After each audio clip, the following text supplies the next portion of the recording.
HMDA master plan 2031 ప్రత్యేక చర్చకు తిరిగి స్వాగతం. చిన్న టౌన్ లో మనకి ఎన్ఫోర్స్మెంట్ బాగా స్ట్రాంగ్ గా కనిపిస్తుంది. చిన్న చిన్న టౌన్స్ కి వెళ్ళి చూస్తే అక్కడ ఎప్పటికప్పుడు సూపర్వైజ్ చేస్తూ ఉంటారు. ఎక్కడైనా అనాథరైజ్డ్ ఇర్రెగ్యులారిటీస్ ఉన్నాయని అనుకుంటే అప్పటికప్పుడే వాటిని స్టాప్ చేస్తూ ఉంటారు. హైదరాబాద్ లాంటి అఫ్ కోర్స్ ఇది మహానగరం కాబట్టి మనం అలా చేయలేకపోతున్నాం. అది దాంట్లో ప్రాక్టికల్ గా ఇప్పుడు మన సెక్రటరీ గారు చెప్పినట్టు కూడా ఎన్ఫోర్స్మెంట్ వింగ్ అనే దాన్ని చాలా బలపరచవలసిన అవకాశం చాలా ఉంది. ఎంతమంది ఇప్పుడు మనం ప్లానింగ్ కి ఎంత ఇంపార్టెన్స్ ఇస్తున్నామో దానికి ఎన్ఫోర్స్మెంట్ కూడా దానికంటే ఎక్కువ ఇంపార్టెన్స్ ఇవ్వాలి. ప్లాన్ అనేది ఇక్కడ ఇది రావాలి అది రావాలి అని చెప్తుంది. దానికి అనుగుణంగా వెళ్లకుండా వేరేగా వెళ్ళినందు ఏమవుతుంది, రివిజన్స్ వస్తాయి, ఎల్ఆర్ఎస్ అంటారు, బీపీఎస్ అంటారు, రెగ్యులరైజేషన్ అంటారు, కంపౌండింగ్ అంటారు, రకరకాలుగా ఫీజులు తీసుకుంటారు. కానీ ఆ ప్లాన్ కి అనుగుణంగా ఉండదు. కాబట్టి ప్లాన్ అనేది ఎప్పుడు మంచిగా బానే ఉంటుంది. దాని ఇంప్లిమెంటేషన్ వచ్చేప్పటికల్లా అక్కడ ఏమైనా లోపాలు జరిగితే ఇప్పుడు ప్లాన్ అనేది వికృత రూపం దాల్స్తుంది. ఒక లేఅవుట్ వచ్చిందంటే అందులో కొన్ని సోషల్ సర్వీస్, కమ్యూనిటీ ఫెసిలిటీస్ ఉండాలి. అంటే స్కూల్స్ ఉండాలి, లేకపోతే చిన్న చిన్న మన నర్సరీస్ లాంటివి ఉండాలి, లేకపోతే ప్రైమరీ హెల్త్ సెంటర్స్ ఉండాలి. అవి ఉండాలి అంటే మీరు 1-2 ఏకర్లు కట్టారనుకోండి, దాంట్లో ఏం రావు. ఓన్లీ మీకు ప్లాట్స్ అంటారు, 30 feet 40 feet రోడ్ అంటారు. తర్వాత దాన్ని ఎక్కడ తీసుకెళ్లి కనెక్ట్ చేస్తారు, దానికి ట్రంక్స్, యువర్ లైన్స్ ఏమిటి, తదిమా ఇన్ఫ్రాస్ట్రక్చర్ ఎక్కడ పెడతారు, దాన్ని లింక్ చేయాలి కదా. మనంతటా మనం ఏదో రోడ్లు వేసేసుకున్నాము, ఒక పైప్ లైన్ వేసుకున్నా కుదరదు. అది వెళ్ళి ఎక్కడో కలపాలి. కలిపేది సిటీలో మొత్తం దానికి వెళ్ళి కలుస్తుంది. ఆ కెపాసిటీ ఉండాలి. కాబట్టి మనము ఎక్కడ పడితే అక్కడ లేఅవుట్స్ రాకుండా చిన్నవి ఒకసారి పెద్ద వచ్చాయనుకోండి, అప్పుడు మన ఇన్ఫ్రాస్ట్రక్చర్ ఫెసిలిటీస్ అనేది క్రియేట్ చేయడానికి అవకాశం ఉంటుంది. లేకపోతే అల్టిమేట్ గా ఏమవుతుంది, మొత్తం గవర్నమెంట్ అంటారు, గవర్నమెంట్ ప్లాట్లు తీసుకున్న తర్వాత ఇక్కడ అది లేదు ఇది లేదు అంటారు, అది మళ్ళీ గవర్నమెంట్ మీదకి వస్తుంది. సెక్రటరీ గారు ఓఆర్ఆర్ ని చాలా చక్కగా మనం కన్స్ట్రక్ట్ చేసుకోగలిగాం. అండ్ ఇవాళ ఓఆర్ఆర్ వలన హైదరాబాద్ ప్రతిష్ట బాగా పెరిగింది. డెఫినెట్లీ ఎవరు హైదరాబాద్ వచ్చినా కొత్త పరాయి రాష్ట్రాల నుంచి ఇంప్రెస్ అవుతున్నారు. హైదరాబాద్ లాంటి ఇన్ఫ్రాస్ట్రక్చర్ మరి ఎక్కడ లేదని కితాబులు ఇచ్చి వెళ్తున్నారు. సో అలాగే ఇప్పుడు మాస్టర్ ప్లాన్ లో కూడా చాలా కాన్సెప్ట్స్ ఉన్నాయి. Regional ring road, radial roads, inner ring road, ఇటువంటివన్నీ కూడా ఇవన్నీ కూడా మనకి నిజంగానే ఇంప్లిమెంట్ చేయడానికి అవసరమైన ఫండింగ్ వస్తుంది అనుకుంటున్నారు. Okay, now HMDA has proved themselves. They have shown the ORR, they are capable, and the credit goes to HMDA. There is no doubt on that. There are a lot of schemes. ఇప్పుడు ఈ ఉన్న ప్రపంచంలో కొత్త innovative schemes ఉన్నాయి. ఇప్పుడు ఇంతకుముందు boat scheme లేకుండే, ఇప్పుడు కొత్తగా వచ్చేది. ఎనీథింగ్ అన్నాను ఒక ప్రైవేట్ ఇన్వెస్టర్స్ తో రకరకాల ఈక్వేషన్స్ తో పోవచ్చు. ఈ ఎంటైర్ ఓఆర్ఆర్ పీపీపీ పద్ధతిలో పీపీపీ మోడలే ఫ్యూచర్. ఎందుకంటే గవర్నమెంట్ ఇన్వెస్ట్మెంట్. ఈవెన్ మేము ఈ ఓఆర్ఆర్ కూడా ఫస్ట్ ప్లాన్ చేసినప్పుడు from our side we have given suggestion to the HUDA those days. ఏమనంటే మీ ఇప్పుడు ఏదైతే గురుత్కార్ అంటారు ఓఆర్ఆర్ ఏదర్ 1 kilometer మీద మేమన్నా మీ entire thing every 10 kilometers bid చేసేసి ప్రైవేట్ కాంట్రాక్టర్ కి ఇచ్చేసేయండి. You should develop this ORR and you should also develop the layout either side 1 kilometer 2 kilometers and you should take his own share. మిగిలింది ఈ ORR కింద పోయిన land పోయిన వాళ్ళకి కూడా ల్యాండ్ లార్డ్స్ కూడా ఈక్వల్ గా షేర్ వస్తుంది. మిగిలిన ప్లాట్లలో, డెవలప్డ్ ప్లాట్లలో గవర్నమెంట్ ఆపేసి పెట్టడానికి అవసరం లేదని మేము మంచి సజెషన్ ఇచ్చాం. అప్పుడు ఏమందంటే హెచ్ఎండి లేదు, మేము we're going to G2G, government పోతాం, జపాన్ ఫండ్స్ ఏదో వస్తున్నాయి కడుతున్నామని చెప్పారు. Otherwise it's the best scheme. ఇప్పుడు ఏ ఇన్ఫ్రాస్ట్రక్చర్ చేయాలన్నా మీరు అక్కడ ప్రైవేట్ డెవలపర్స్ ఎంకరేజ్ చేయండి, ఆర్పీపీ మోడల్ ఎంకరేజ్ చేయండి. బేసికల్ గా ఏంటంటే ఈ ప్లాన్ శాంక్షన్స్ అనేది వాళ్ళు వదిలిపెట్టేశారండి. హెచ్ఎండిఏ వాళ్ళు ఈ ప్లాన్ శాంక్షన్స్ కి ఇవ్వకూడదు. వాళ్ళు they have to leave it to the some other body, corporations కు చేసేసి వాళ్ళు ఓన్లీ ప్లానింగ్, ఈ execution of the entire infrastructure by the third parties ఏ విధంగా చేయాలనేది ఇన్నోవేటివ్ స్కీమ్స్ తో వాళ్ళు ఆలోచించి ముందుకు పోవాల్సింది తప్పితే వాళ్ళు ఈ ప్లాన్స్ అనేది వదిలిపెట్టాలి.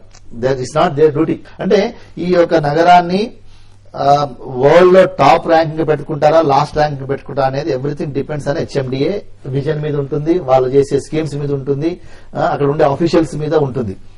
But they so far they have delivered, they have proven themself. కాబట్టి ఫ్యూచర్ కూడా డెఫినెట్ గా ఈవెన్ ఈ ల్యాండ్స్ అమ్ముకుని డబ్బులు చేసుకోవాల్సింది కూడా మర్చిపోవాలి వాళ్ళు.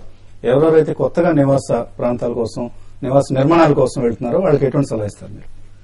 వాళ్ళకి ముఖ్యంగా అండి ప్లాన్ లో పొందుపరిచిన విధంగా మన ప్లాట్ కొనుక్కుపోయే ముందు చూసుకుని చాలా నివాస ప్రాంతాలు మేము ఇచ్చాం. ఆ నివాస ప్రాంతాల్లో గానీ వాళ్ళు కొనుక్కుని డెవలప్ చేసుకోవడానికి చాలా వెసులుబాటు ఉంది. అది కాకుండా ఎక్కడో కన్జర్వేషన్ జోన్ లో కాస్త 10 రూపాయలు తక్కువ వస్తుంది కానీ అక్కడేది ఇల్లీగల్ గా కట్టేసుకుని మళ్ళీ దాన్ని చేసుకుని మళ్ళీ వాళ్ళకే బాధలు ఉంటాయి ముందు ముందు.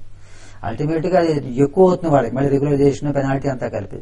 కాబట్టి అన్ని ప్రాంతాల్లోనూ మేము వికాసానికి అనుగుణంగా అన్ని చోట్ల ఇచ్చాము. కాబట్టి ఎక్కడ ఏది కావాలి అనుకోవటానికి సర్వే నెంబర్స్ తో పాటు ఇచ్చాం. అది చాలా పెద్ద అడ్వాంటేజ్ జనాలకి. రియల్ ఎస్టేట్ కూడా మేము చెప్పదలుచుకుంది ఏమిటంటే, ఒకటి పెద్ద ప్రొవిజన్ మేము ఏమి ఇచ్చామంటే, కాబట్టి 100 hectares అంటే 250 acres కానీ మీ దగ్గర ఉంటే, ప్రాపర్ గా మీకు ఒక 80 feet రోడ్డు ఉంటే, అది R1 R2 కమర్షియల్ జోన్ లో గానీ ఆ ఏరియా గానీ వస్తుంటే దానికి మీరు మల్టిపుల్ యూజ్ గా వాడుకోవచ్చు. కాబట్టి పెద్ద పెద్ద వికాసానికి కాబట్టి అగ్రికల్చర్ ఉంది, చేంజ్ ఆఫ్ ల్యాండ్ ఉంది. ఇప్పుడు మీరు అన్నారు ఇప్పుడు పెద్ద పెద్ద ఇండస్ట్రీస్ రావు వాళ్ళు రాని, అటువంటి ఇప్పుడు రియల్ ఎస్టేట్ పెద్ద పెద్ద కట్టాలనుకుంటే ఎనీవేర్ ఎక్కడైనా రావచ్చు. వాళ్ళు ఇండస్ట్రీస్ డిపార్ట్మెంట్ కూడా ఇప్పుడు 100 hectares పైన కూడా ఉన్నాయి. ఇప్పుడు మీరు అన్నారు 500 hectares 1000 hectares అంటున్నారు అనుకోండి, అది ఒక చోట ఫిక్స్ చేసేసాం అనుకోండి, దానివల్ల నష్టం ఏమవుతుందంటే, ఇదివరకు మేము చేసాం చాలా చోట్ల, నేను ఇండియాలో ఇప్పుడు జీపీలో పనిచేసాను, చాలా చోట్ల పనిచేసినప్పుడు ప్రాబ్లం ఏమొస్తుంది, ఒక 1000 hectares ప్రైవేట్ వాటి పెట్టేశాం మనం, పెడితే అక్కడ కూడా రాలేదు. వాడికి ఆ ఎవరి భూమి ఉంటుందో వాళ్ళకి ఏమిటి రెసిడెన్స్ కట్టుకోవడానికి వీలు ఉండదు. కొత్త వాడు రాడు, ఇండస్ట్రీ వాడు రాడు, వీడికి కట్టుకోవడం నా భూమిలో నేను కట్టుకోవడానికి నాకు వీలు ఉండదు. అప్పుడు నేను ఎంత బాధపడతాను. అందువల్ల పెద్ద పెద్ద డెవలప్మెంట్స్ ఎప్పుడు కూడా ఇవన్నీ కూడా ఇండ్యూస్ డెవలప్మెంట్స్ అంటారు. అది ఏదో పాలసీతో ఎక్కడో పెద్ద పెద్ద వాళ్ళు వస్తారు, వచ్చినప్పుడు ల్యాండ్ యూజ్ మనం అది పెద్ద కష్టం కాదు. కష్టం ఏమిటంటే, ఒక 1000 ఎకరాలు ఒక చోట మేము ఇండస్ట్రీస్ డిపార్ట్మెంట్ కూడా వాళ్ళ యొక్క సజెషన్ లేకుండా మాత్రమే పెట్టేశాం అనుకోండి, పెట్టడం పెద్ద కష్టం కాదు, మొత్తం తీసేస్తాం. కానీ దానివల్ల అక్కడ ప్రజలు చాలా బాధపడతారు. ఎందుకంటే వాళ్ళు ఇండస్ట్రీకి పోలేరు, అవి ఇండస్ట్రీ రాదు, మనం పెట్టిన రావాలని రూల్ లేదు, అప్పుడు ప్రజలకు కష్టం అవుతుంది. అందువల్ల ఇంత 1000 ఎకరాలు 2000 ఎకరాలు అనేది అది కానీ ఎవరైనా వస్తే మోస్ట్ వెల్కమ్. అది తొందరగా మన గవర్నమెంట్ పాలసీ ప్రకారం కూడా ఫాస్ట్ గా చేయాలి కాబట్టి ఫాస్ట్ గా అవుతుంది, అది పెద్ద కష్టం కాదు. కానీ పెద్ద పెద్ద పెట్టడం వల్ల ప్రమాదం ఉంది. శేఖర్ రెడ్డి గారు, ఫైనల్ గా ఒక మాస్టర్ ప్లాన్ మన ముందు ఉంది కాబట్టి రియల్ ఎస్టేట్ డెవలపర్స్ అసోసియేషన్ వైపు నుంచి హెచ్ఎండిఏకి ఎటువంటి అభ్యర్థన లేదా డిమాండ్ ఇస్తారు?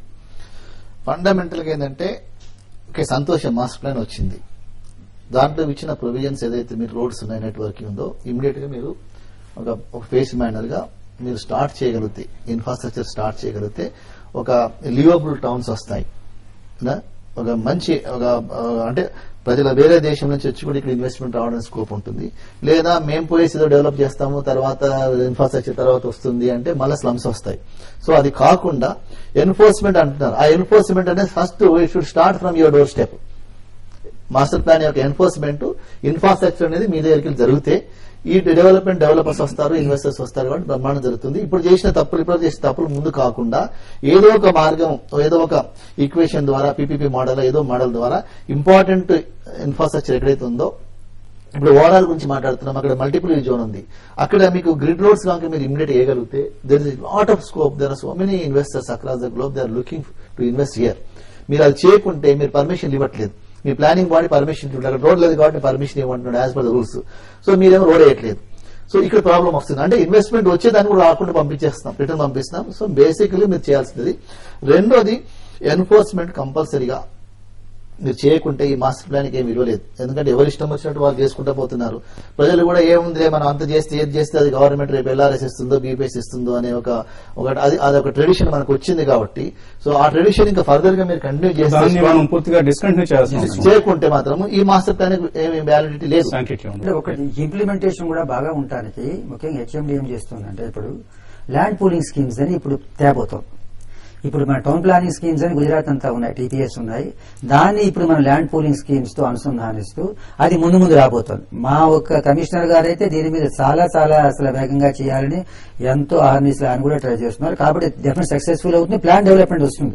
ఇప్పుడు మన 100 ఎకరాలు లేకపోతే 200 ఎకరాలు 300 ఎకరాలు ల్యాండ్ పూలింగ్ మన 10-20 మంది మొత్తం కలిపి తీసుకుని ఒకటి రోల్ మోడల్ గా చేయాలని కూడా ఉంది. తొందరగానే అది రావచ్చు. కాబట్టి ఇంప్లిమెంటేషన్ అనేది, ప్లాన్ డెవలప్మెంట్ అనేది ముందు తొందరగా వచ్చే అవకాశాలు చాలా కనపడుతున్నాయి. అందులో మేము సజెషన్ ఇచ్చాము ల్యాండ్ పూలింగ్ లో. మొన్న మేము ఇక్కడ ఆంధ్రప్రదేశ్ తరఫున 2 days బ్రెయిన్ స్టార్మింగ్ సెషన్ చేసినాము. మెట్రోపాలిటన్ కమిషనర్ గారు కూడా వచ్చారు దానికి. అక్కడ గుజరాత్ లో ఉన్న టౌన్ స్కీమ్ ఏంటంటే, ప్లాన్ స్కీమ్ ఏంటంటే వాళ్ళే చేస్తున్నారు డిపార్ట్మెంట్. ఇక్కడ ఏంటంటే మన గవర్నమెంట్ ఏంటంటే private sector should do this అనేసి ల్యాండ్ పూలింగ్. ఇక్కడ ప్రైవేట్ సెక్టర్ చేయాలన్నప్పుడు ఏంటంటే మీరు కొన్ని ఇన్సెంటివ్స్ ఇవ్వాల్సిన అవసరం ఉంది ఈ రెగ్యులర్ మంచిగా రావాలంటే. ఎందుకంటే మీరు అక్రాస్ ద టేబుల్ శాంక్షన్ ఇవ్వడము, entire master plan land pooling దానికి 50 acres 100 acres కి ఇవ్వాలంటే మీరు ఆ విధంగా కొంత ఇన్సెంటివ్స్ ఇవ్వగలుగుతారు. ప్లస్ ఆ మెయిన్ ఇన్ఫ్రాస్ట్రక్చర్ ఏదైతే ఉందో అప్రోచ్ రోడ్ కానివ్వండి, వాటర్ సప్లై కానీ అలాంటి ఇన్ఫ్రాస్ట్రక్చర్ హెచ్ఎండి కనుక హెల్ప్ చేయగలిగితే డెఫినెట్ గా ల్యాండ్ పూలింగ్ స్కీమ్ కు ఫ్యూచర్ ఉంది. Land pooling is the only answer for the plan development of the any town and city. తప్పకుండా. ఓకే అండి. సో మీ సూచనల్ని క్రెడాయి సూచనల్ని హెచ్ఎండి పరిశీలిస్తుందని అమలు చేస్తుందని ఆశిద్దాం. సో థ్యాంక్ యూ శర్మ గారు, థ్యాంక్ యూ సెక్రటరీ గారు మా స్టూడియోకి వచ్చినందుకు, మీ అభిప్రాయం తెలియజేసినందుకు. ఒక బృహత్ ప్రణాళిక మన ముందు ఉంది. సో ఈ ప్రణాళికలో భాగంగా పౌరులుగా మన కర్తవ్యం ఏంటంటే మాస్టర్ ప్లాన్ ప్రకారమే మన నిర్మాణాలను చేపట్టే ప్రయత్నం చేయాలి. ఎటువంటి డీవియేషన్స్ లేకుండా చేస్తేనే హైదరాబాద్ కి మంచి పేరు వస్తుంది. మనం కూడా ఒక చక్కటి నివాస సముదాయాల్లో, నివాస సదుపాయాల్లో నివసించే అవకాశం కలుగుతుంది. ఇది ఈ వారం ప్రజా యూనివర్సిటీ సిండికేట్ సొంతిల్లు. వచ్చే వారం సొంతిల్లు మళ్ళీ కలుద్దాం.